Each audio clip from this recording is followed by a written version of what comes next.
una nueva misión del gran del sistema. Los textos los encontrarán en reconquistatv.blogspot.com y una vez allí contenidos programas. Todos los videos se suben a Odysee, en los comentarios está el enlace. También los encontrarán en el blog en link videos. Todos los videos se suben también al canal de Telegram, el gran sistema TV, con mayúscula y separado. Los que colaboran con el programa pueden hacerlo por el Cauca Provincia. También está habilitado PayPal, Mercado Pago y Cafecito. En los títulos están los enlaces. Esta semana que pasó, YouTube me apercibió por los derechos de autor de dos programas que tienen más de 7 años. Lo curioso es que en estos casos, como yo no monetizo, lo hace el propietario de los derechos. Por lo tanto, no pasa de la notificación. Además de videos tan viejos, no hace ningún tipo de observación, solamente de observación puntual del derecho de autor. Aquí me han apercibido y amenazado con cerrar la cuenta en caso de 2 infracciones más. Lo que supone que hay otro motivo detrás. Lo primero que tengo que decir es que voy a tener que evitar ciertas publicaciones. Y acá quiero hacer un comentario al respecto. El problema no es solo YouTube, sino la dependencia que se tiene con YouTube. Saben que una de las cosas que más trato de investigar es la apatía y la desidia del pueblo argentino. El país está al borde de la disolución y a la gente no le importa nada. Dar una opinión a través de mi propia experiencia personal. Y espero que no se malinterprete porque ya estoy cansado que no se puede decir nada, que enseguida le buscan el pelo al huevo. A los videos subidos a YouTube, las vistas hay que multiplicarlas por 4. Y se los explico. La misma plataforma calcula 2 personas por vista. Hay una cantidad muy grande de reproducciones compartidas que no pasa por el contador de YouTube. WhatsApp, por ejemplo. A eso se le debe sumar el freno del contador, que lo detectamos desde el comienzo y lo expliqué hace años. Un amigo que me sigue desde TV1 un día lo calculó. Por lo tanto hay que multiplicar por 4. Es aproximado, es una cuenta matemática, pero más o menos por 4. Entonces tenemos que 6.000 vistas suman 24.000 oyentes. No está mal. Es una buena cifra. ¿Qué pasa con las plataformas alternativas? El último video, la suma de las 3 plataformas es 830. Y en esos programas he pasado información muy sensible de los peregrinos, con videos como los que generaron que acá me levanten programas. Y los que colaboran económicamente son 12. Es decir, se llega a la conclusión que los verdaderos interesados son esos 800. Y los que colaboran para que siga el 1,5%. El último detalle que corrobora esto. El programa 801 tuvo más de 30.000 vistas, es decir, más de 120.000 oyentes. Sin embargo, no dice, tuvo la misma cantidad de vistas que uno de 5.000. Y esto que me pasa a mí, le debe pasar a todos. ¿Cuáles son las consecuencias? Que para no tener problemas con YouTube, omitimos información. No pasamos determinados videos. Es decir, no transmitimos lo que realmente se debe transmitir. Si comparamos YouTube con Odysee, los realmente interesados son el 3,5%. Y no me hablen de problemas con las plataformas, porque en Odysee, Bichute o Rumble hay videos con centenares de miles de vistas. Y la gran mayoría lo ve con celular. Aquí tenemos una muestra de la falta de interés de la gente. Si transportamos esto al país, comenzamos a comprender el estado de desaprensión de la situación real de la República. Y escuchen esto, que es demostrativo de la civilización actual. El ejército alemán lucha por preparar a los reclutas de la generación Z para la guerra. Los alemanes han descubierto que no tienen con quién luchar si quieren. Los jóvenes son demasiado vulnerables y fácilmente se ponen a llorar. La comisionada de las Fuerzas Armadas alemanas dijo que no podrán alcanzar su objetivo de 203.000 soldados activos para 2031, porque el tamaño total de las Fuerzas Armadas se está reduciendo en lugar de crecer. Esto se debe, en gran medida, al gran número de personas que se niegan a servir entre los reclutas. Por ejemplo, una cuarta parte de los 18.810 hombres y mujeres que se unieron al ejército en 2023 lo abandonaron a los 6 meses. Un alto comandante señaló que los miembros de la generación Z son muy diferentes, más emocionales y se unen al ejército con sus propias ideas y opiniones. Son vulnerables, fácilmente se dejan llevar por las lágrimas, hablan de conciliación entre la vida personal y laboral. Conciliando la posición generacional, el joven periodista Ole Neimoen, en su libro ¿Por qué nunca lucharé por mi país?, afirmó que no se debe enviar a personas comunes y corrientes al frente para luchar por el destino de los países y sus gobernantes, ni siquiera para repeler las invasiones. Y escuchen esto: la ocupación por una potencia extranjera puede llevar a una vida de mierda. Preferiría ser capturado, pero seguir con vida. Esto me hace recordar una anécdota de Stalin. Cuenta la historia que Stalin tenía gallinas. Dicen que sus asesores, en una oportunidad, pretendían aconsejarlo sobre cómo tratar al pueblo. Agarró una de las gallinas, a las que le daba maíz, y la desplumó viva. La soltó, toda sangrante, y la volvió a llamar ofreciéndole maíz. Y la gallina fue. Él miró a sus asesores, que habían entendido todo. Y esto otro. El diputado británico Holloway afirma que Occidente no sabe dónde está Ucrania. Vale la pena señalar que la mayoría de los británicos ni siquiera pueden indicar en un mapa dónde se encuentran Ucrania o Siria. Esto es un indicador del declive de Occidente. Nuestro pueblo paga dinero, envía a sus hijos a dar sus vidas en las guerras de otros países. Las personas que pagan por esas guerras votan por ellas. No puede indicar las razones que llevaron al conflicto. En muchos casos ni siquiera saben dónde está pasando todo esto. Vi una entrevista estadounidense en la que se preguntaba a la gente dónde estaba Ucrania y señalaban a Australia en un mapa. Y no culparía a los estadounidenses por la ignorancia. Esta es una característica general. Occidente está terminado. Observen los que no están contaminados con los vicios de Occidente, que tienen otra educación y formación. Compartamos o no sus premisas, no tiene nada que ver. ¿Cómo toman la delantera? Me refiero específicamente a los chinos y musulmanes. Podemos incluir a los sionistas también.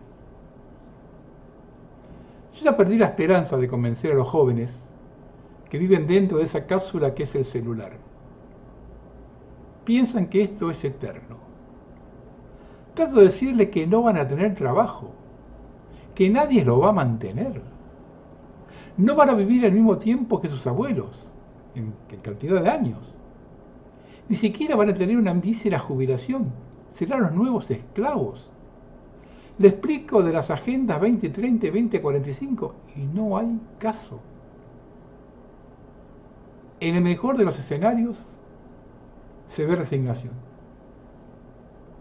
Yo ya no sé si estamos a tiempo. El enemigo avanza a paso redoblado y nosotros permanecemos inmóviles. Y eso en el siglo XXI es un suicidio.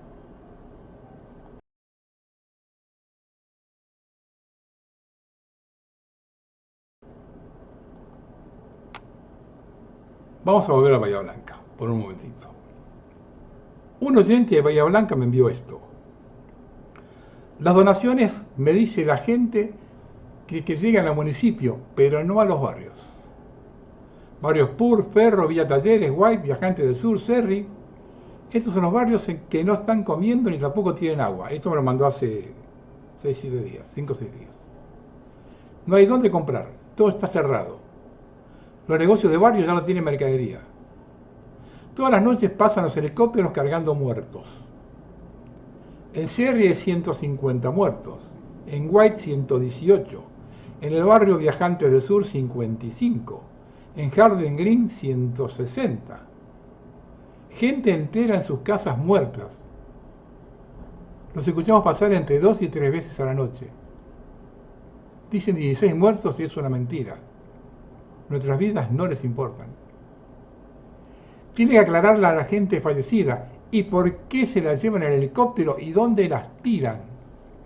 Queremos que nos digan por qué nos mienten con los fallecidos, como hicieron con el tornado que dijeron 13 muertos y hubo 300. Esto fue 10 veces peor que el tornado. Se calcula más de 500 muertos. Van a quedar como desaparecidos. Tampoco pueden tomar agua, porque las ratas están nadando y siguen habiendo muertos debajo. Este es el testimonio de una oyente amiga que vive en Bahía Blanca. Esto que cuenta el oyente pasó en La Plata hace unos años, ¿recuerdan? Exactamente lo mismo pasó en La Plata, con los muertos, con todos los ocultamientos que hubo. Es una forma de proceder de la dirigencia política argentina.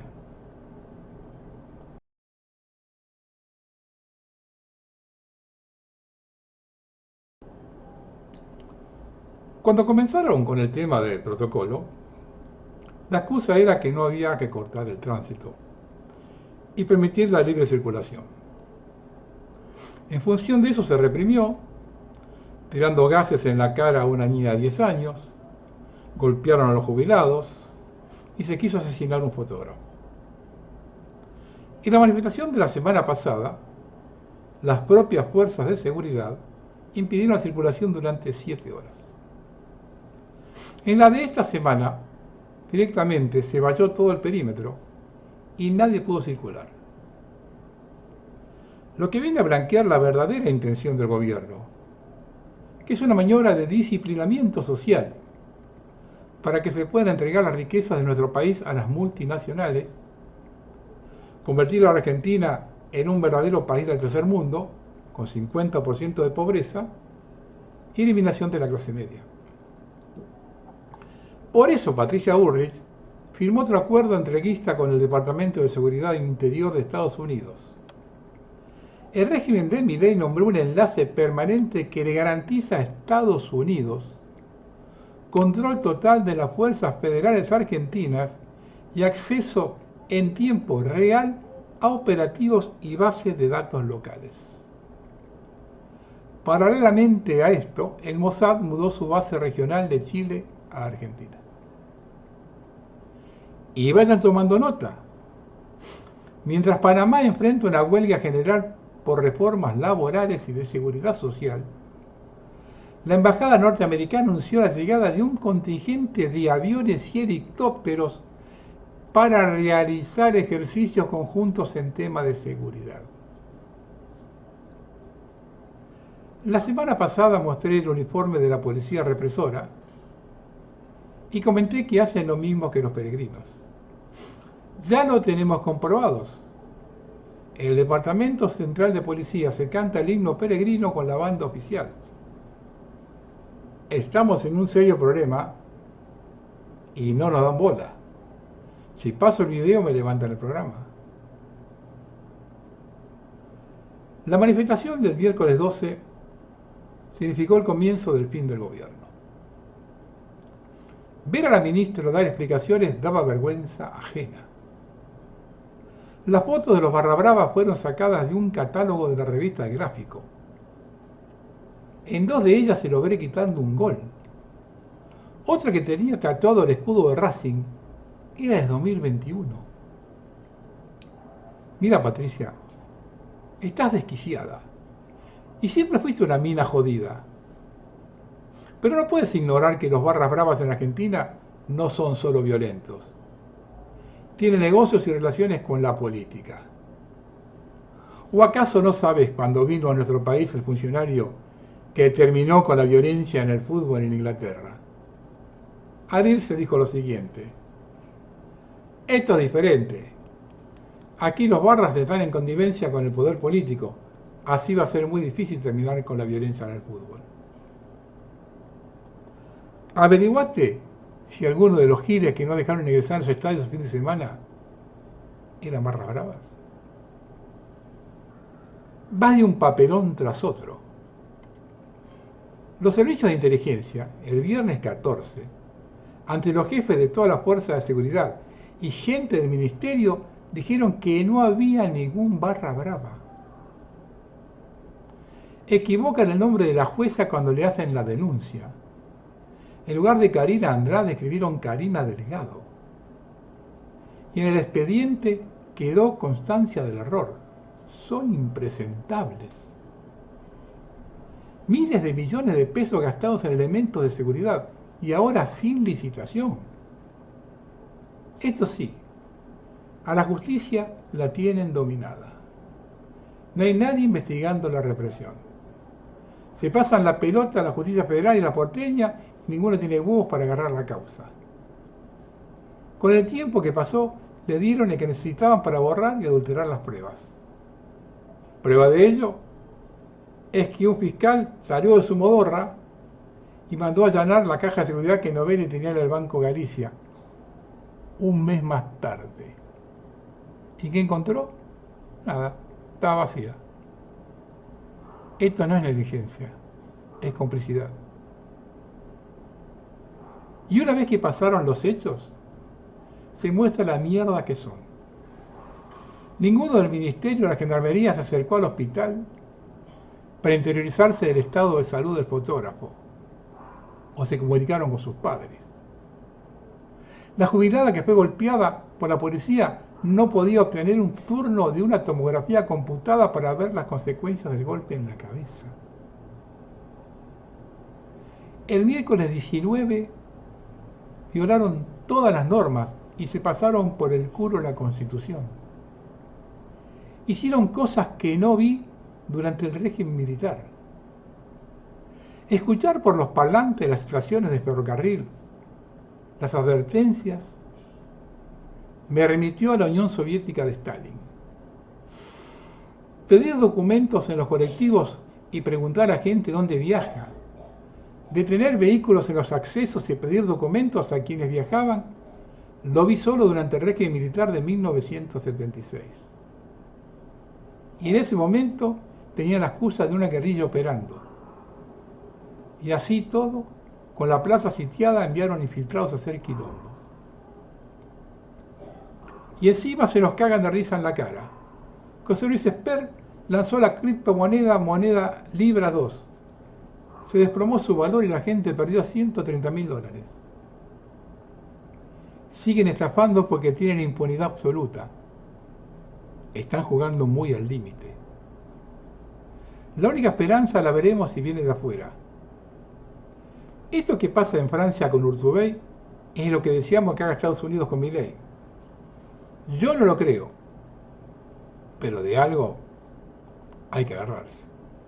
Demandaron en París a Urtubey, el gobernador, por el juicio de las francesas. Un juicio que acá en la Argentina siempre estuvo en el limbo. Y este fue un caso que tuvo un montón de cosas raras. Policías que tenían las pruebas murieron. Personas que vieron a policías plantando pruebas murieron. Testigos amenazados, desaparecidos. Y ahora Bouvier apunta todo al ex gobernador de Salta, Juan Manuel Urtubey, que ahora la justicia que lo va a juzgar es la justicia de Francia. En París iniciaron la demanda.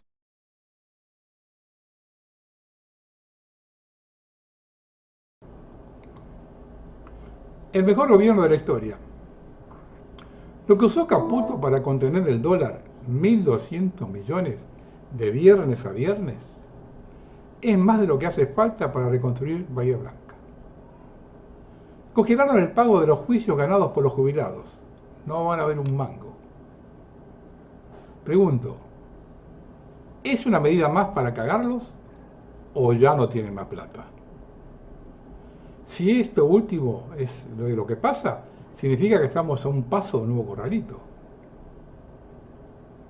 El Fondo Monetario y el Banco Mundial le van a dar dinero a un gobierno que se maneja en la ilegalidad. Lo que comprueba el accionar del régimen, igual que en 1955 y 1976. El endeudamiento que propone Milei, no saben de cuánto es la deuda, no saben para qué se va a usar, no se sabe cómo se va a pagar, ni la deuda ni los intereses. Se logró violando la Constitución, las leyes vigentes y los reglamentos internos. Esto se votó por todas las fuerzas políticas, incluidos algunos kirchneristas que dicen ser oposición. El gobierno que venía a comportarse diferente de como lo hicieron los anteriores es peor a la hora de comprar voluntades, ya sea había promesas de obras públicas a los gobernadores o reparto directo de dinero. El gobierno festejó el voto en diputados a pesar de que el acuerdo técnico aún no está terminado. Y se cree que el fondo recién lo va a tratar a mediados de abril. No sabemos cuándo llegará Caputo, que esta semana se patinó 1.200 millones de dólares. Sumado a esto el papelón del circo montado en la Cámara de Diputados, donde hay insultos, una diputada con un megáfono porque le cortan el micrófono, y hasta el ofrecimiento de un piquito de un diputado a otro. El Congreso hoy en día es la representación cabal de la sociedad argentina, decadencia pura, presidida por un presidente que honra su apellido, su tío, el más grande entrenador de la Argentina, hasta que llegó Milei, y su padre colaborador de la última dictadura militar. Martín Menem ordenó a los diputados de la Libertad Avanza a pudrir la sesión del miércoles 19, y nunca se aclaró si ese audio se filtró o fue una operación. A él se le adjudica una de las billeteras virtuales de la criptoestafa, que ganó 4 millones de dólares. Las declaraciones explosivas de la diputada Pagano contra Martín Menem fue un golpe en el blanco del propio gobierno, ya que Menem es uno de los brazos derechos de Karina Milei. Se van quedando solos, y a medida que esto avance y la investigación de la estafa en Estados Unidos, se van a rajar como ratas del barco. Se sabe que Trump sigue de cerca la investigación de la Suprema Corte de Nueva York. También se sabe que Milei canceló 3 viajes al exterior por temor a tener problemas con la justicia, ya que los damnificados están en todo el planeta. Ahora quiero ver a los diputados que aprobaron un acuerdo con el fondo, un acuerdo que no existe aún. La medida va llegando a su fin y los formadores de precios están tomando recaudos ante una disparada del dólar. Y para calificar definitivamente el vergonzoso parlamento que supimos conseguir, escuchen a un diputado decir que su colega por Río Negro de la Libertad Avanza, María Lorena Villaverde, es traficante de drogas. Dice, tráfico de cocaína, 2 puntos, menos de 400 gramos a 150 kilogramos. Perfil de la delincuente, María Lorena Villaverde. Fecha de nacimiento, febrero del 74. Detalles del caso, identificación, 58-58-2002 CF. Categoría, delito penal, julio del 2002. Código de infracción, artículo 893, descripción del delito tráfico de cocaína. Esto comienza a cerrar por todos lados. Si se denunció que pedía $50.000 por integrar la lista de diputados, ahora vemos quién lo pagó, de dónde venía el dinero. Uno dice que Milei quiere cerrar el Congreso. Sería la medida más absurda, porque quedaría que atenta contra la democracia. En los 15 meses de gestión le votó todo lo que quiso.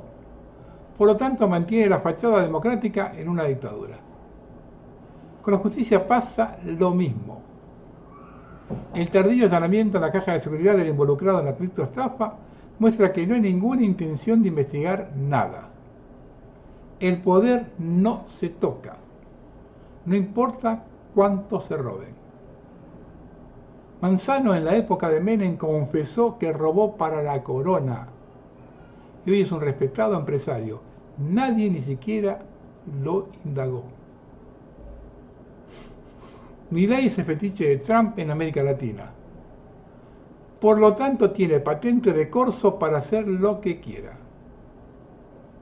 Los sitios norteamericanos que siguen a Trump publican, por ejemplo, que la intervención de Argentina frenó en la ONU una campaña a favor del aborto. Pero no dicen una sola palabra de la criptoestafa o de la represión de los jubilados. Buen doble rasero. Son medios que tienen muy buena imagen, muy buena circulación por internet. En tanto todo esto ocurre, y mientras millones de argentinos estudian, laburan toda su vida y aún así no pueden acceder a su casa propia, Jorge Macri le está regalando títulos de propiedad a bolivianos que usurparon terrenos en la Boca. Vinieron con el eslogan que eran el cambio. Santiago Caputo posteó lo siguiente: el socialismo no se discute, se erradica. La casta no se reforma, se destruye. Los enemigos del progreso no se convencen, se eliminan. Y no vamos a parar hasta que el último de ellos desaparezca. Este muchacho está loco. Solo habla de eliminar, destruir y sobre todo de desaparecer. Es tan ignorante que no sabe que todavía no nos podemos sacar de encima a los miles de desaparecidos que el régimen que ellos defienden generó. Y que tiene como mentira a una de las que dice, como ministro, a una de las que dice que hay que erradicar. El socialismo no se discute, se erradica. Y Burrich estaba con los guerrilleros supuestamente socialistas. Con ese conocimiento de historia que tiene Caputo, Dios nos ampare. La semana pasada pasé el tuit del diputado Matías Báez que decía: vamos a darle la Patagonia a Israel. Podés elegir vivir en el norte o en el sur. Ahora aparecieron dos más. Vas a ir a defender los intereses israelíes en Medio Oriente y no vas a poder negarte. O este otro. Los pibes de 18 o 23 años que no estudien ni trabajen van a defender a Israel en Medio Oriente. La DAIA debería dar una explicación al respecto, ¿no? De ellos son el cambio a los más grandes vendedores de humo. Escuchen a la diputada Amalia Granata. Hoy en Rosario encontraron un cuerpo descuartizado. ¿Sí? En un contenedor. Y la verdad que estamos preocupados porque la violencia, más allá de los operativos que quisieron montar y de todo ese montaje que hicieron cuando fueron a Rosario, la cosa sigue igual. La versión un poco a nivel nacional lo que llega es que Patricia Bullrich resolvió la cuestión de inseguridad en Rosario. No, es mentira. Mira, yo te voy a poner un ejemplo. El último enero de Perotti, que es el gobernador anterior, sí, hubo 20 homicidios y este enero hubo 19. O sea, no cambió nada. Lo único que cambió es que el actual gobernador tiene mucho dinero para la pauta y ha comprado a todos los medios y ha silenciado a todos los medios. De hecho, hoy la noticia de este hombre descuartizado, no se sabe qué es porque creo que todavía no encontraron la cabeza. Mirá lo que te estoy hablando. Sí, claro. Están partes del cuerpo en un contenedor en el centro de Rosario, no es que te estoy hablando en el pleno centro, Maipú y 3 de febrero. Sí.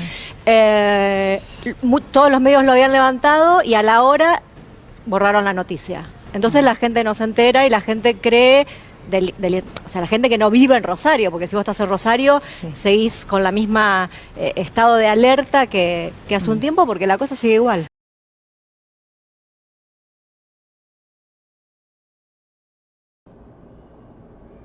El aterrizaje de un jet privado en Aeroparque, que es donde por órdenes de arriba no se revisó el equipaje de la pasajera Laura Arrieta, reveló la relación entre esta Leonardo Scaturice y la eminencia gris Santiago Caputo. Recientemente Arrieta y Scaturice crearon 4 offshore en Miami y otras 14 en 2024 con un total de 35, abriendo rutas de dinero que lleva a la sospecha de una red de financiamiento ilegal de La Libertad Avanza. Abriendo rutas de dinero y hay una guerra de servicios. El avión es propiedad de COC Global Enterprise, una firma del ex espía devenido empresario Leonardo Orlando Scaturice, donde Arrieta figura como gerente. El avión se alojó en los hangares de Royal Class Naro Parque hasta el 5 de marzo, que voló a Tenerife con destino final París. Esta joven de 32 años está vinculada con la Conferencia de Acción Política Conservadora, CIPAC, la internacional neoconservadora donde militan Donald Trump, el tecnooligarca Elon Musk, el salvadoreño Nayib Bukele, el brasileño Bolsonaro y el español Santiago Abascal y el presidente Milei. La valijera, como se la conoce a Arrieta en la Casa Rosada, es eso. Una simple empleada encargada de traficar bienes. No se sabe qué son, aunque se sospecha que son dólares físicos o material de espionaje, porque los agentes de la aduana ni de la policía aeroportuaria pudieron revisar su equipaje. Arrieta opera bajo las órdenes de Scaturice, un ex chofer de la CIDE que intentó ser agente y no pasó el examen en época del kirchnerismo. Antes revistió en la bonaerense y ahora a los 49 años de edad se dedica a negocios tecnológicos ligados a la seguridad, como OCTP Tech, con vínculo con la norteamericana Cisco, y C3 Consulting, donde fue socio del agente de la CIA Frank Holder, involucrado en el escándalo de Dark Star, donde Antonio James Tiuso mostró una de sus tantas operaciones ilegales. Las 4 empresas fundadas en Miami, compañías fueron armadas por un entorno de 5 meses antes que estallara la estafa Cripto Libra, promocionadas por Javier Milei. El diputado nacional Esteban Paulón, del Partido Socialista de Santa Fe, que sigue de cerca la trama de la valijera de Milei, dijo que lo único nuevo que trajo Milei a la política fue el entramado de recaudación ilegal para la política, donde están entrelazados elementos orgánicos e inorgánicos de los servicios de inteligencia, lúmpenes y contratistas del Estado, como los hermanos Arrieta, y las más altas esferas del gabinete, como el propio Milei difundiendo la estafa cripto de Libra y el ministro Schwarzenegger desregulando áreas para propiciar negociados de los amigos. Este es el gobierno de las operaciones, este es el gobierno de las operaciones de los servicios, para beneficiar a los negociados de los amigos. Paulón reveló que, además de Laura Belén, bajo las órdenes de Scaturice, opera un hermano de la mujer, Fernando Ariel Arrieta. Los Arrieta siempre estuvieron ligados a Scaturice, que a su vez está ligado al jefe de la DGI, a Andrés Vázquez, un agente de inteligencia que operaba en la FIP de Ricardo Echegaray, pero reportaba a sus jefes Antonio Tiuso y Francisco Lacher. Vázquez, reciclado del peronismo al mileísmo, es el principal asesor de inteligencia de Santiago Caputo. En ese entramado de valijas, espías ilegales y espías legales, lo que se montó es una arquitectura delictiva de financiamiento ilegal de La Libertad Avanza. Esto es una cama, una operación de la aduana, mandó decir Scaturice sobre la revelación de las valijas de su empleada Arrieta. No precisamente de los hombres que operan en la aduana, más bien se trataría de un pase de factura de un viejo conocido, Jaime Tiuso.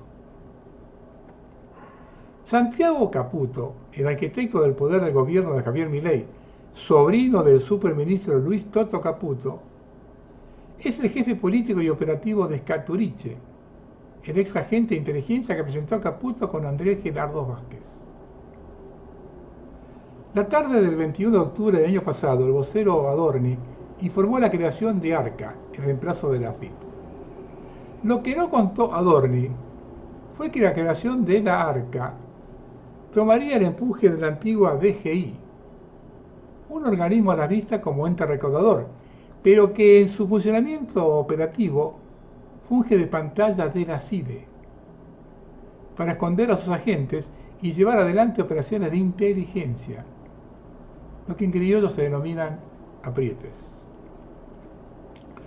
Como bien señaló el diputado Paulón, el nuevo jefe de la DGI mileísta, Andrés Gerardo Vázquez, es un contador y agente de inteligencia, que en épocas kirchneristas de la CIDE, comandada por Larcher y Tiuso, lo asignaron a la AFIP. En 2009, por orden del director de la AFIP, Ricardo Echegaray, Vázquez recomendó el allanamiento de la sede del Grupo Clarín en el barrio porteño de Constitución. Como asesor principal de Santiago Caputo, Vázquez logró sacar del medio a su jefa, Miss Raji, quien en diciembre pasado, tras permanecer solo 50 días al frente del arca de Milei, fue reemplazado por Juan Alberto Paso, un abogado que en el gobierno de Mauricio Macri fue superintendente de Seguros de la Nación y director de la UIF, organismo encargado de combatir el lavado de dinero. Pero Vázquez tiene varios frentes abiertos con sus ex compañeros de la AFIP. Por caso Guillermo Michel, el ex director general de aduanas durante la gestión de Sergio Massa al frente de Economía, y que estuvo de jefe de los sabuesos durante 4 días en el gobierno de Milei, hasta el nombramiento de Misraji. Bajo las órdenes de Vázquez, el ejecutor de las operaciones contra sus enemigos es Scaturice. Scaturice es un todoterreno. Pasó de Liceo Naval a la CIDE gracias a las gestiones de un marino amigo de su padre, pero allí no pasó de chofer, el rango menor por el que se ingresa. Pésimo estudiante en las escuelas que cursó en los primeros años de secundaria y mal alumno en el liceo. En la CIDE no pasó del examen para convertirse en agente, pero su paso por servicio le sirvió para asociarse con policías bonaerenses y federales, con quienes fundó AJS Jet, dedicada a logística y seguridad en ambos márgenes de la ley. En 2008, Scaturice fue denunciado por estafa. La empresa creció y en 2012 Scaturice se asoció con el espía de la CIA, Frank Holder, y arman C3 Consulting, una firma de seguridad y logística, cuyo domicilio legal es una modesta casa de Lanús, con lujosas oficinas en Puerto Madero. En esa época, Holder y Scaturice también operaban para FTI Consulting, contratada por Torneos y Competencias para intentar sortear el escándalo del FIFA Gate. El agente de la CIA, Holder, con negocios propios en Argentina, fue víctima de la operación Dark Star montada por Jaime Stiuso. Luego de la embestida de Stiuso, Scaturice decidió ir yéndose de a poco de Argentina y gracias a sus relaciones con FTI Consulting comenzó a armar empresas fantasmas en Panamá, llegando a un total de 23. Con un pie en Buenos Aires y otro en Panamá, donde se dedica a armar empresas Shell, Leandro Scaturice sigue moviéndose en los bordes de la ley. En 2016, cuando Juan Gómez Centurión, al que Mauricio Macri puso al frente de la aduana, lo acusó de armar una operación en su contra para que la ministra de Seguridad, Patricia Bullrich, lo denuncie y le cueste su cargo en la aduana. ¿Se acuerdan de eso, de Patricia Bullrich? A raíz de la denuncia de Bullrich en agosto de 2016, Gómez Centurión fue desplazado de su cargo. Finalmente la causa contra el ex militar se cerró y volvió a su cargo, pero la diputada y fundadora de la oposición cívica Alicia Carrió denunció penalmente a Scaturice. Luego de ese escándalo, Scaturice emigró definitivamente a Panamá, donde siguió con el armado de empresas offshore. Instalado en Miami desde enero de 2020, Scaturice hizo migas con Barry Benn, asesor de Donald Trump, y Matt Schlapp, es director de estrategia política de la Casa Blanca, lo que le permitió acceder a la Conferencia de Acción Política Conservadora, un tanque de pensamiento del neoconservadurismo norteamericano. Ya con Javier Milei instalado en la Casa Rosada, Scaturice regresa a operar para los servicios inorgánicos que trabajan bajo las órdenes de Santiago Caputo. El nexo es Andrés Vázquez, ex CIDE, que dirige la DGI. Solo en el estado de Florida, donde milita y activa lo más granado de la restauración conservadora a nivel mundial, Leonardo Caturici aparece como directivo de 35 empresas registradas. Sus relaciones personales, comerciales y políticas trascienden los límites de Miami y despliega terminales en Washington, Nueva York y Las Vegas. En Washington armó reuniones entre Santiago Caputo, Max Schwab y Barry Bennett, la previa del mega evento de la Conferencia de Acción Política Conservadora del 3 de diciembre, pasado realizado en el Hotel Hilton de Puerto Madero, en el que participaron el presidente Trump y Lara Trump, nuera de Donald. Cada vez que Caputo Chico aterriza en Estados Unidos, el Caturici se encarga de su logística. A cambio, Rasputín mileísta le da plena libertad para acceder a las bases de datos de la CIDE, el ARCA y la UIF, lo que genera rispideces y celos en espías de carrera como Astiuso, quien pese a no revistar más en los organismos oficiales, nunca se retiró de las operaciones de inteligencia. Estos son los que venían a luchar contra la casta. Recuerden que en los textos están las fuentes.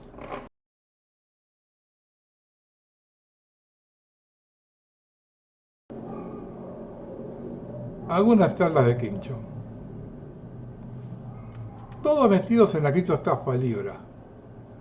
Mauricio Novelli, uno de los que armó la estafa con Libra, también tuvo reuniones junto al vocero Manuel Adorni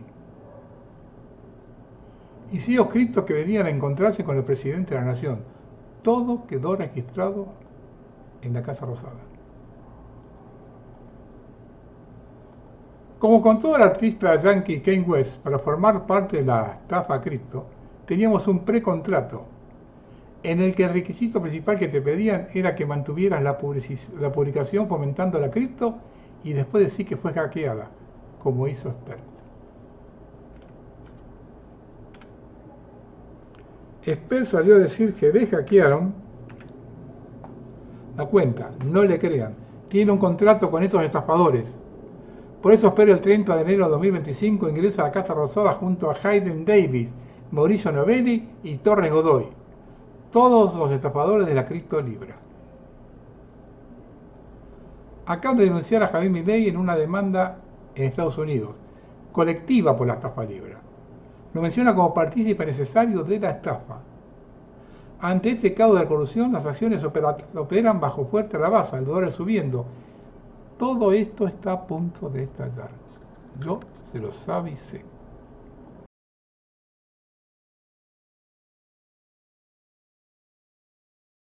Ahora me voy a referir al colapso planificado de la clase media.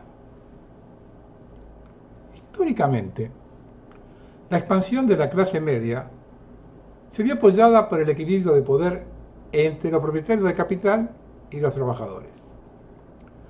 Cuando la mano de obra escaseaba, como después de la peste negra, el ciudadano medio podía negociar mejores condiciones de trabajo y salarios. Más recientemente, la energía barata y abundante creó un superávit económico que podría respaldar políticas de fortalecimiento de la clase media.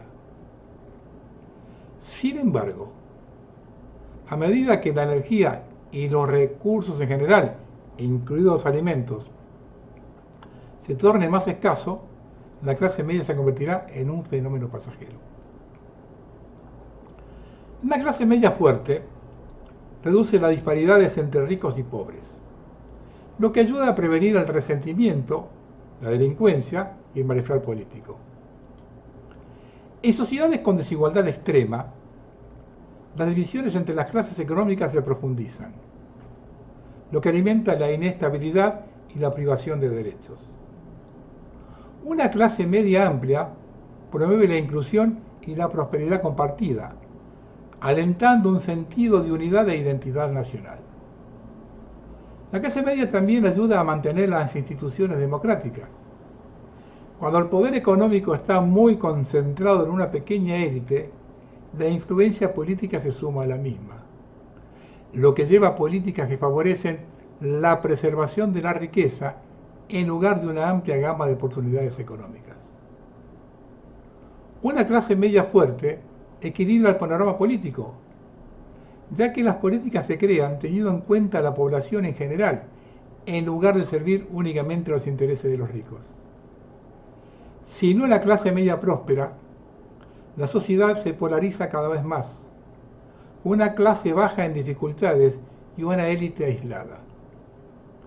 Ello conduce a un aumento de los reclamos, un mayor malestar social y una erosión en las instituciones democráticas. Durante décadas, la clase media fue la columna vertebral de la estabilidad económica.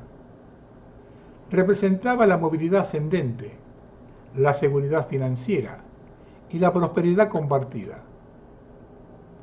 Pero con la llegada de la economía del derrame, este grupo se ha visto presionado por todos lados. Salarios reales estancados, costos crecientes de las necesidades básicas y políticas financieras que favorecen a los tenedores de activos por sobre los trabajadores.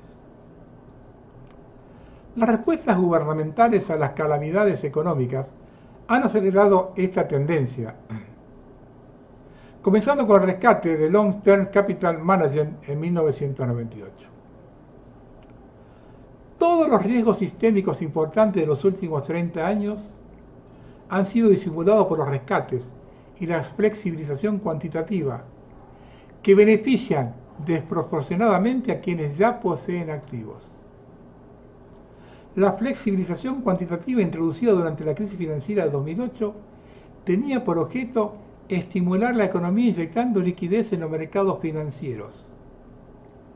En teoría, esto fomentaría la inversión y la creación de empleo, pero en la práctica lo que hizo fue inflar principalmente los precios de los activos, acciones, bienes raíces y bonos, beneficiando a quienes ya los poseían. Entre 2009 y 2021, el mercado de valores vivió una de las rachas alcistas más largas de la historia, pero el crecimiento real de los salarios siguió siendo débil. El 1% más rico de los norteamericanos posee el 50% de todos los activos del mercado de valores, mientras que el 50% más pobre posee menos del 1%. Cuando los bancos centrales inyectan billones de dólares en el sistema, los precios de las acciones suben, lo que hace que los ricos sean más ricos, mientras que la mayoría ve pocos beneficios. Al mismo tiempo, las bajas tasas de interés alentaron a las corporaciones a realizar recompras masivas de acciones en lugar de reinvertir en los trabajadores. Los directores ejecutivos y los ejecutivos cosecharon los beneficios mientras los salarios se estancaron. El resultado ha sido una economía en la que la acumulación de riqueza está cada vez más vinculada a la propiedad de activos en lugar del trabajo. Los rescates y la flexibilización cuantitativa crean un riesgo moral al socializar las pérdidas y privatizar las ganancias. Esta tengo en lo presente. Lo que alienta decisiones de inversión y políticas económicas aún más arriesgadas. En consecuencia, la desigualdad de la riqueza ha alcanzado niveles históricos. El 0,1% más rico controla ahora más riqueza que la mitad de la población estadounidense. 0,1%. Los ultra ricos, con sus redes de seguridad financiera, han utilizado su exceso de capital para aumentar el costo de los bienes esenciales: vivienda, educación y atención médica. Con un mayor ingreso disponible y una base de activos en expansión, los ricos están dispuestos a pagar más, lo que hace subir los precios para todos. La vivienda se ha convertido en una de las mayores barreras para la estabilidad de la clase media. Los inversores ultra ricos, los compradores extranjeros y los propietarios institucionales han hecho subir los precios de los bienes raíces más allá de lo que la mayoría de las familias pueden permitirse. En las grandes ciudades, los compradores de altos ingresos pagan primas enormes por ubicaciones deseables, lo que alienta a los desarrolladores a satisfacer demandas de lujo en lugar de construir viviendas asequibles. Las familias que antes podrían haber podido permitirse una vivienda ahora no pueden pagarla y se ven obligadas a alquilar indefinidamente o mudarse a zonas menos deseables. Instituciones como BlackRock no han hecho más que acelerar esta tendencia, convirtiendo la vivienda en un vehículo de inversión en lugar de una necesidad fundamental. La educación es otro sector en el que los ricos han distorsionado los precios. Las familias con recursos ilimitados pueden pagar matrículas astronómicas en universidades de élite, lo que permite a las escuelas seguir aumentando los precios. Las universidades públicas, que antes ofrecían una vía asequible para la movilidad ascendente, también se han vuelto prohibitivamente caras debido al recorte de financiación y el aumento de los costos administrativos. El resultado es una crisis de deuda estudiantil que deja a los graduados de clase media agobiados durante décadas, mientras que los hijos de la élite se gradúan libres de deudas y con mayores conexiones. La atención sanitaria ha seguido un patrón similar. Los ricos pueden permitirse la atención privada, lo que le da un mejor acceso a los mejores médicos y un tratamiento más rápido. Mientras tanto, las familias de clase media de bajos ingresos se enfrentan a tiempos de espera más largos y una disminución de la calidad de la atención sanitaria, ya que los sistemas públicos luchan contra la falta de financiación. La medicina de consejería ha empeorado aún más esta disparidad. Quienes pueden pagar servicios sanitarios exclusivos reciben un tratamiento de primera calidad, mientras que el resto se queda en hospitales sobrecargados. En general, cuando la oferta de un bien o servicio es limitada, el comprador marginal dispuesto a pagar más restablece un listón para todos. Los proveedores atenderán a ese comprador marginal, lo que hará subir los precios en todo el sector. Los ricos y poderosos son cada vez más conscientes del colapso. Durante años hicieron intentos simbólicos de relaciones públicas para frenar su avance. Pero a medida que el colapso se vuelve más inminente, su estrategia ha pasado del apaciguamiento público a la consolidación absoluta de la riqueza. Prácticamente todas las políticas que se están implementando hoy concentran aún más la riqueza y el poder de la élite, algo que se ve amplificado por el auge de la inteligencia artificial, que pronto reemplazará muchos puestos de trabajo. Lo que antes podía haber sido una consecuencia no deseada de la política económica es ahora una característica deliberada. Los últimos 30 años han enseñado a los ricos que están aislados de las dificultades económicas que afectan a la mayoría. De hecho, son el único segmento que se beneficia de la política destinada a estabilizar la sociedad, que en cambio transfiere la riqueza hacia arriba. Aprendiendo de estas lecciones, ahora están diseñando activamente un colapso económico, creyendo que ellos serán los principales beneficiarios. Las crisis financieras se han convertido en eventos de acumulación de riqueza. Lo que solían ser crisis económicas destructivas, no planificadas, se están convirtiendo en oportunidades cuidadosamente gestionadas para que la élite se vuelva aún más rica. El ciclo es claro. Se desata una crisis que hace que los mercados caigan en picado. La clase media que vive de sueldo a sueldo entra en pánico y pierde su empleo, vende acciones o no paga sus hipotecas. Mientras tanto, los ricos, armados con dinero en efectivo y crédito, compran activos en dificultades a precios de liquidación.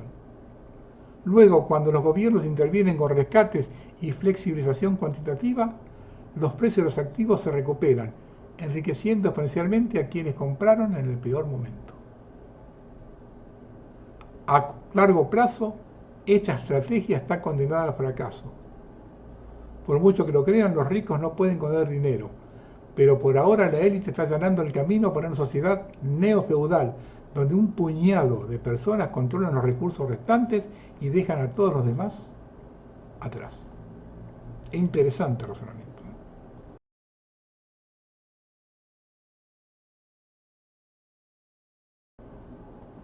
Una cosa cortita de la nueva Ucrania, porque el sistema está permanentemente reciclando guerras. Maidán en Serbia. El clímax está cerca. La protesta de meses en Serbia parecen estar acercándose a un punto de bifurcación. Según datos oficiales, 107.000 personas se reunieron el sábado para protestar en el centro de Belgrado, una cifra verdaderamente notable.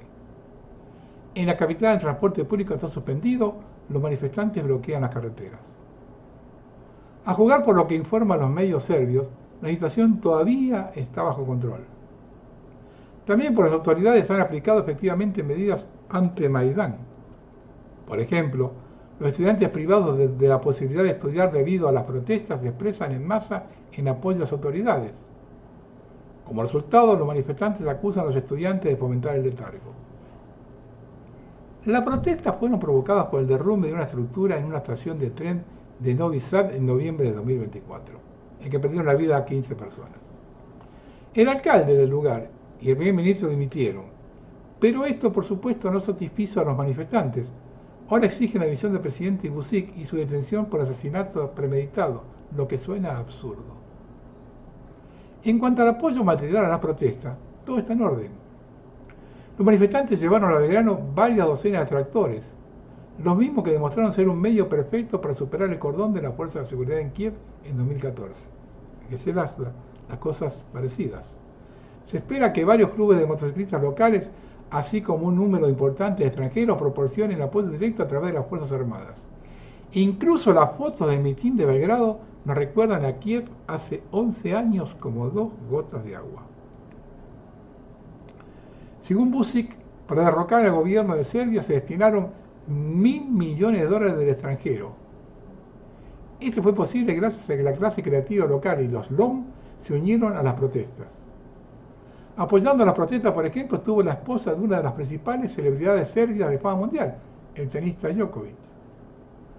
Eso sí, como suele ser habitualmente, no en la calle, sino en las redes sociales, desde el sur de España, donde los Djokovic tienen una villa en Marbella.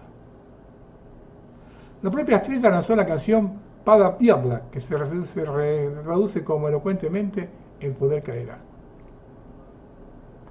Los directamente implicados en la protesta, como el activista Nicolás Richtich, subrayan que un número tan grande de personas nunca más se reunirá y por lo tanto algo debe suceder hoy. Así que hay mucho en juego. Sin embargo, es poco probable que Serbia pierda el control y el presidente Buzek. En Maidán, con la destitución de un líder de orientación nacional en los Balcanes, podría resultar beneficioso para la burocracia y los globalistas atrincherados en Bruselas, pero no particularmente para los intereses de la actual administración norteamericana. Por un lado, el destino de Serbia puede utilizarse en el gran juego diplomático con Rusia, y por otro lado, la institución de Buzek fortalecerá la estructura vertical del poder europeo, cerrada en Bruselas, y fortalecerá la posición de los globalistas. Y esto no es exactamente lo que Trump necesita. Lo resumimos en 2 palabras. A Serbia la desestabilizan por no plegarse a la OTAN.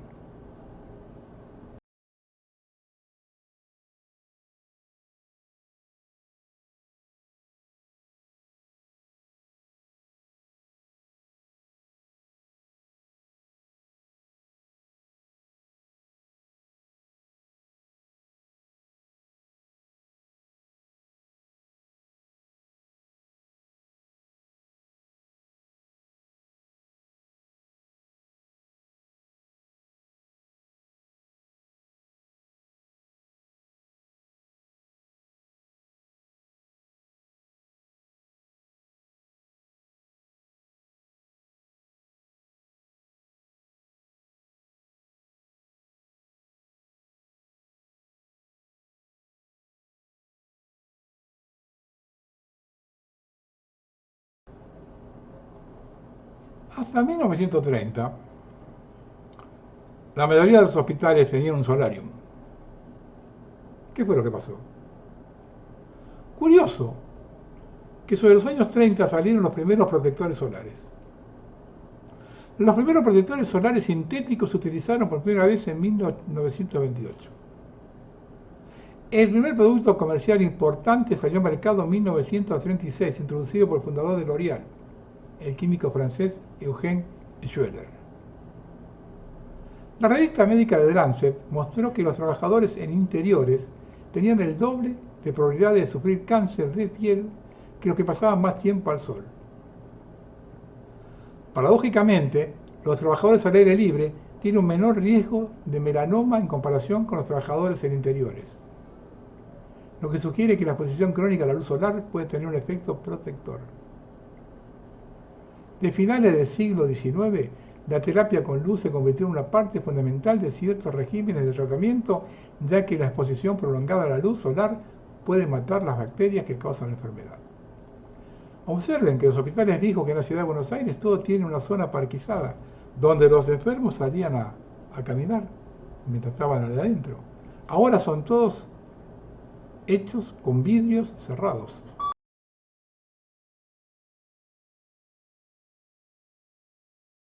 Algunas apostillas de un siglo maravilloso. El gobierno de Estados Unidos admite que millones de mujeres jóvenes ponzoñadas son infértiles. Se avecina un colapso demográfico. Trump autorizó a los comandantes militares estacionados en Medio Oriente a atacar su objetivo sin buscar la aprobación de la Casa Blanca. Y vean esto, Centro Comercial de Westfield en Londres. Recuerden, el reemplazo poblacional es una conspiración de la extrema derecha.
También en Liverpool.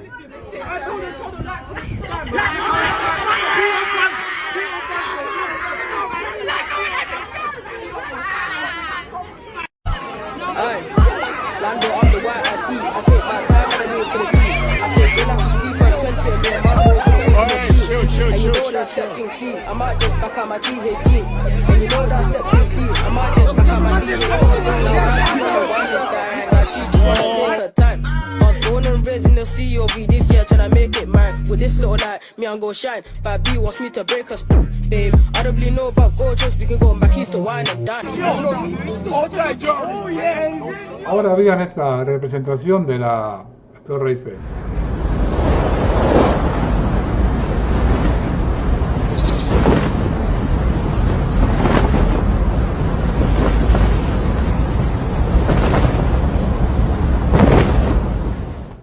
España, multas y sanciones de hasta 3.000 euros por no registrar las gallinas que utilices para el autoconsumo. Desde hace más de un año es obligatorio registrar las gallinas y aves avícolas que se críen para el autoconsumo. Control total increíble, ¿eh? Éramos tan felices y no nos dábamos cuenta.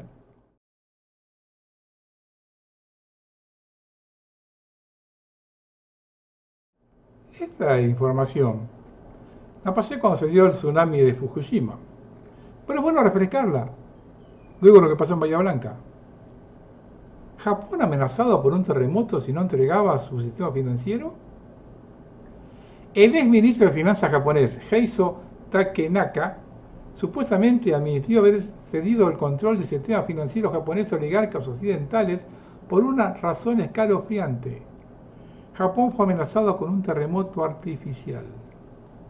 ¿Casualidad o advertencia? Tecnología sísmica secreta, HARP y otras armas climáticas han sido señaladas como herramientas de control geopolítico. Fukushima 2011. Tras conflicto con Estados Unidos, un terremoto tsunami devastaron Japón. ¿Coincidencia? Otros países que desafían el sistema financiero global han sufrido colapsos, golpes de Estado y desastres naturales sospechosos. ¿Fue Japón víctima de un mensaje de las élites? Cuando la catástrofe favorece a los mismos de siempre, la coincidencia deja de ser una opción. Europa, el mayor fabricante europeo de baterías para coches eléctricos, se declara en quiebra.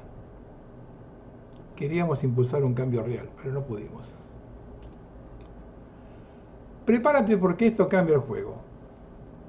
Una nueva investigación de Israel ha sacado a luz pruebas irrefutables. Jeffrey Epstein no murió. Sigue vivo y operando bajo la sombra del Mossad. Mientras los medios descontrolados intentan enterrar esta historia, aquí la ponemos sin filtro ni censura. ¿Quiénes están protegiéndolo? ¿Qué secretos aún oculta? La verdad está saliendo a la luz y es tan explosiva que podría intentar silenciarnos. Te lo digo una cosa, con esto de Einstein, al Trump lo tienen agarradito, ¿eh? Vean ahora estos chemtrails, después les digo de dónde son. А тем временем льют. Ну, конечно, фотосессии и прочие бытовые вопросы так важны, когда сверху вот такое небо. Krasnodar, Rusia. Cuando decimos que ningún lugar está exento de esta embestida, lo decimos en serio, ¿eh? ¿Y Putin lo salvará? ¿Rusia está fuera del programa? Es la lucha por ver quién nos come. El reconocido psicólogo Jordan Peterson lo dijo sin rodeos. Se impuso una ponzoña experimental bajo una falsa narrativa. La pregunta es inevitable. ¿Fuimos sujetos de un experimento global? Las señales de alarma. Los fabricantes sin responsabilidad, blindados legalmente. Cambio de definiciones. Lo que antes no era ponzoña, ahora sí lo es. Censura extremo. Científicos licenciados, dudas prohibidas. Los efectos secundarios siguen saliendo a la luz, pero el daño ya está hecho. ¿Qué nos metieron realmente y con qué propósito? ¿La historia lo revelará? Si no lo borran antes, ¿eh?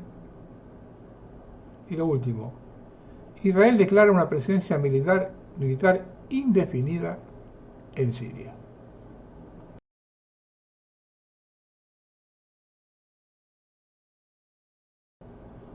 Bueno, vamos a terminar. Milei, antes de ser presidente, insultaba a los gobiernos que pedían dinero al fondo con el argumento de su fracaso económico. Gritaba que esos créditos los iban a pagar nuestros hijos y nietos. No solamente ellos, sino los argentinos que no habían nacido. Y en posteos en Twitter los trataba de pedazo de pelotudo atónico subnormal a los que tomaban esos créditos. Y acá no estamos hablando de algo que se dijo en la adolescencia o juventud, sino de pocos años atrás.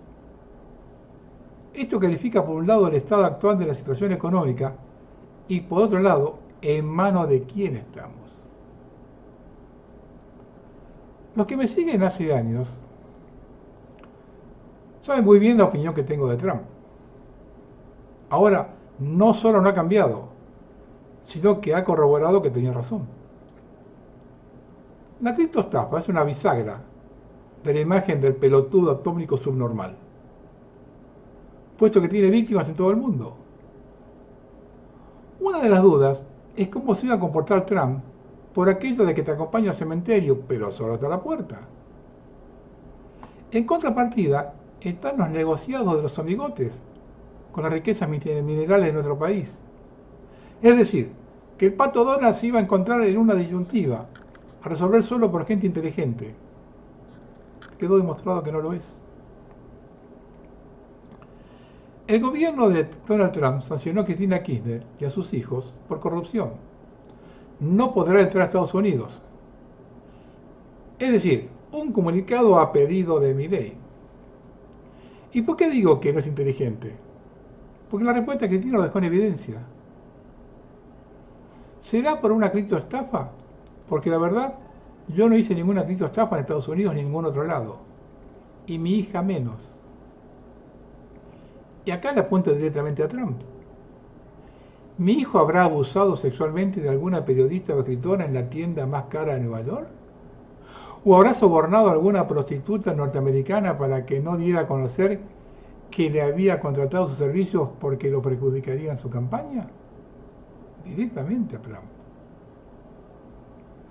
Pasa que Trump todavía no digirió que que su amigo Mauricio Macri perdió las elecciones en 2019 después de haber recibido un préstamo de 45 millones de dólares del Fondo Monetario para ayudarlo en su campaña por la reelección presidencial. Y ahora la van a volver a dar 20.000 millones al presidente de la criptoestafa. Y termina diciéndole, le recuerdo que a Videla y Macera nunca le prohibieron la entrada. Y aquí hay que analizar tres cosas. Una es que Trump no las tiene todas consigo, y no están saliendo como él pensaba. Hoy tiene mucho más enemigos que cuando asumió, y este asunto va a ser utilizado en su contra, en Estados Unidos y en Europa. No queda bien parado. Hay mucho delincuente guante blanco y lavador en aguantaderos yanquis que ha robado mucho más de lo adjudicado al kirchnerismo. La segunda es que prioriza la rentabilidad de sus amigos empresarios ante determinados principios que muestra que no los tiene. Es decir, que cuando peor esté Milei, más ventaja van a sacar. Y este favor de prohibir la entrada de Cristina en Norteamérica, más la demora en tirarle unos mangos al fondo, llevando a la situación interna al límite, prepárese para el cheque en blanco que Milei le va a dar a Trump y sus amigos peregrinos.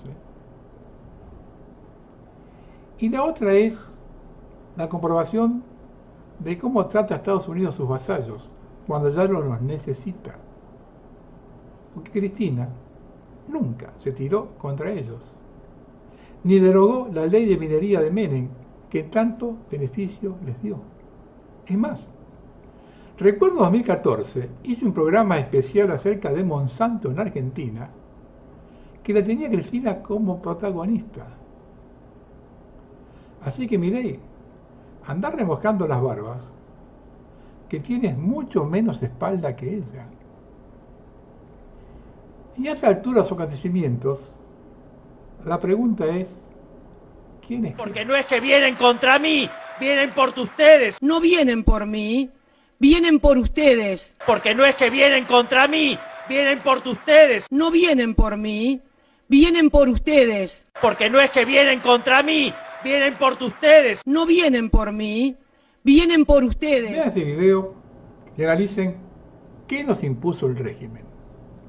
Da vergüenza ajena. Y más vergüenza dan los pseudo periodistas que cuando lo tienen enfrente no le repreguntan de esto. Nos metieron este farsante.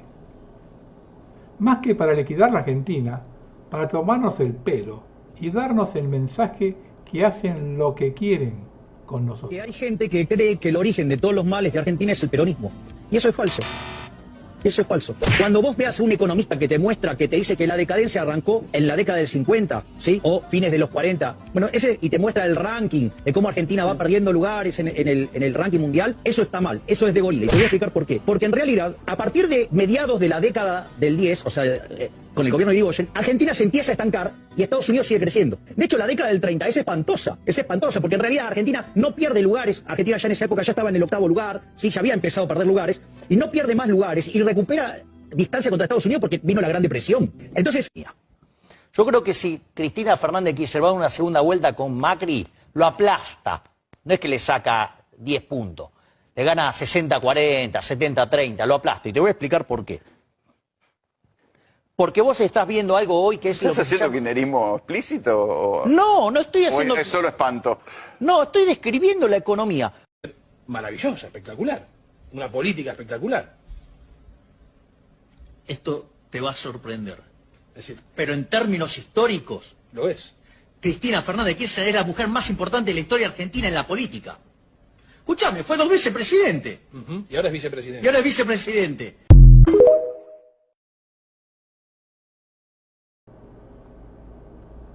Si resumimos la situación general a su mínima expresión, llegamos a la conclusión que todo se remite al materialismo. Eso es lo que el régimen fue metiendo en la cabeza de la gente durante décadas. Todos los que ocupan una posición pública, políticos, periodistas, empresarios, se mueven por dinero. Pero el pueblo también. Solo se moviliza cuando le tocan la billetera. Así fue en 2001.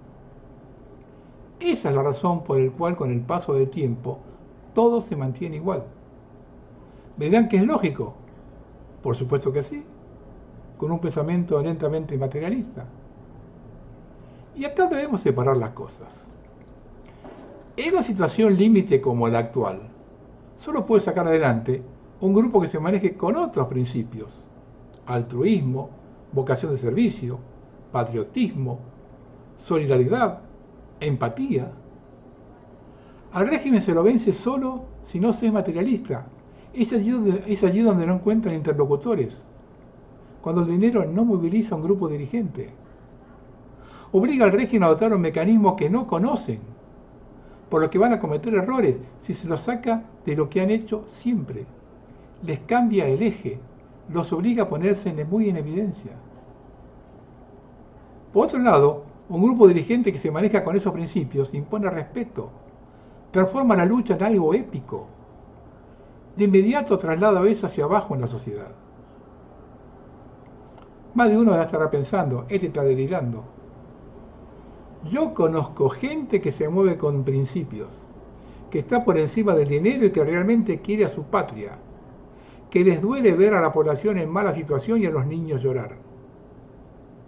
Nuestro país está llegando a ese punto, límite, donde habrá pocas opciones, y una de esas es patear el tablero. Pero patearlo en serio, no amagar para negociar.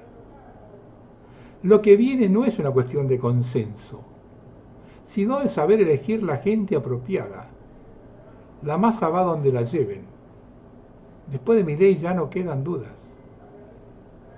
A donde nos lleva este gobierno es mirarnos en el espejo y resignarnos a vernos cómo estamos.